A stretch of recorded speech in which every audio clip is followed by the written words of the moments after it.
Agora, na TV Guia do Ator, cenografia. Você vai conhecer melhor esse elemento que muitas vezes também é considerado um ator dentro do espetáculo. Conversamos com o cenógrafo Renato Teobaldo, o responsável pela criação de cenários de grandes musicais, como Alô Dolly e A Madrinha Embriagada. Também entrevistamos o Paulo Correia, arquiteto e cenógrafo, que desenvolveu o cenário do espetáculo Mônica e Cebolinha no mundo de Romeu e Julieta.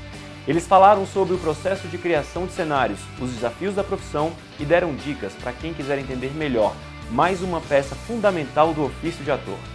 Confira, aqui na TV Guia do Ator. Nessa edição, vamos falar a melhor cena.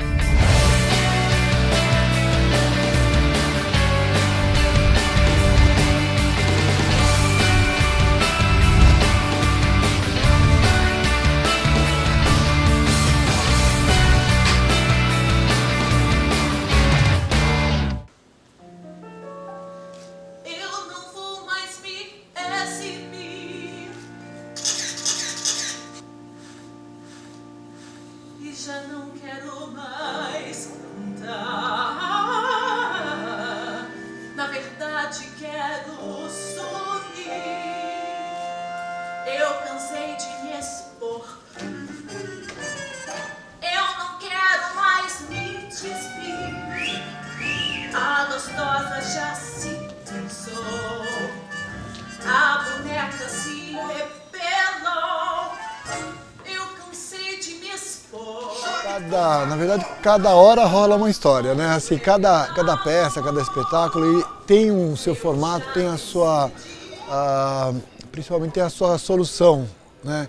E aí isso que é o difícil. Então tem horas que é rápido pensar a solução e tem momentos que são meses para conseguir a forma correta, o que a sua relação desse espaço cênico aqui com o texto ou com a música, no caso aqui que é o musical, né? A criação de um cenário, nesse caso, a gente sempre começa com uma pesquisa muito grande.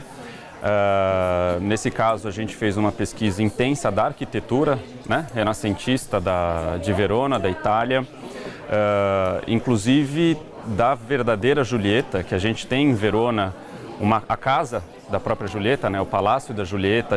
Existe o famoso balcão da Julieta, ele existe de fato.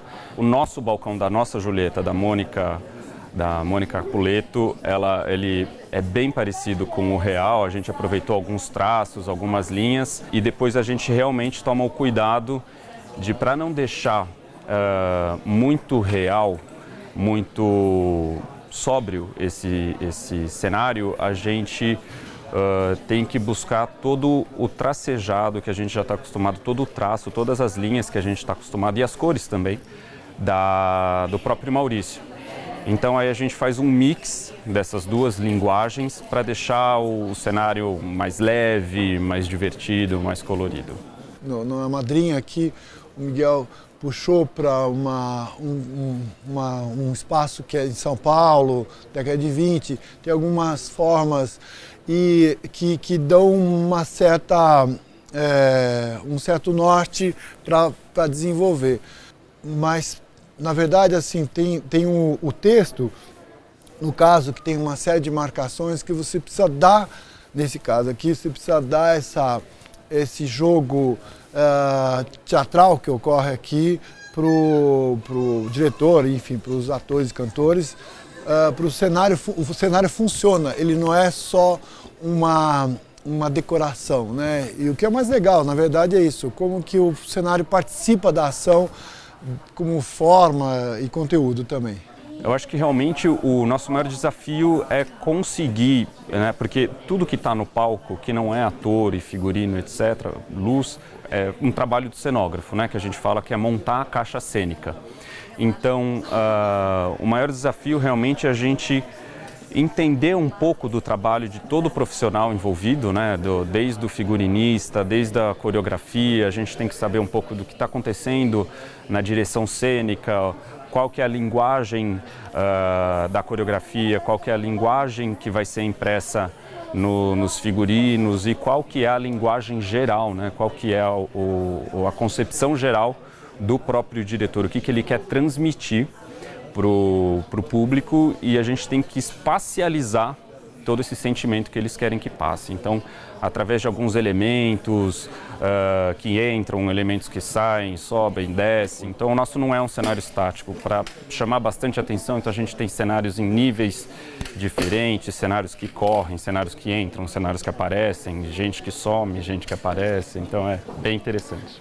Os maiores desafios no trabalho de cenógrafo, na verdade, de um aspecto solitário, que é você estar ali com o seu pensamento, o seu raciocínio, depois você compartilhar com dezenas de pessoas isso, né? E porque o trabalho da cenografia tem a concepção e depois todo o desenvolvimento técnico, todo o projeto executivo e a execução é feita com dezenas de pessoas, né? Permitir e fazer com que as outras pessoas se apropriem da sua ideia é fundamental, porque aí é a única maneira disso crescer e realmente se realizar. É um filho que se entrega rapidamente para um monte de gente para que a coisa aconteça de uma maneira legal. Na verdade, eu acho que o nosso desafio principal é a parte da criação, conseguir chegar nessa linguagem final que é brifado pelo diretor e por todas as outras equipes, mas a gente tem uma mão de obra super capacitada para fazer qualquer tipo de espetáculo aqui hoje em dia. Eu achava que ia ser um artista plástico, né? E para isso eu fiz arquitetura. Só que foi perfeito, porque na verdade tem o cenógrafo tem um aspecto de artista plástico, mas ligado um pouco a questões técnicas da arquitetura, a funcionalidade da arquitetura. Esse é o formato clássico, vamos dizer assim, de um cenógrafo.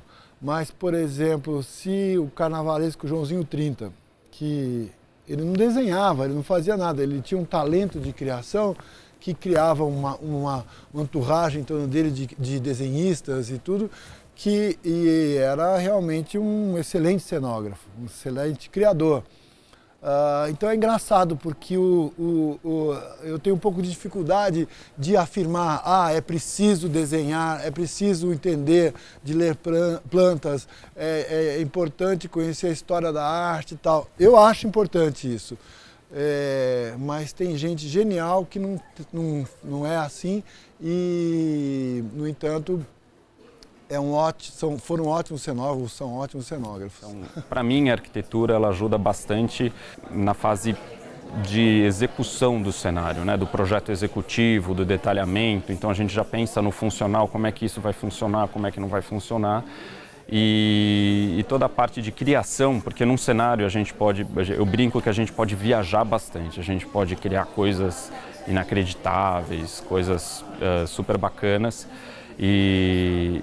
Então a gente tem eu consigo aliar a arquitetura com a cenografia, mas a gente tem vários cursos hoje em dia especificamente para cenografia e estão surgindo os cursos especificamente para cenografia teatral, né, que está crescendo bastante esse mercado.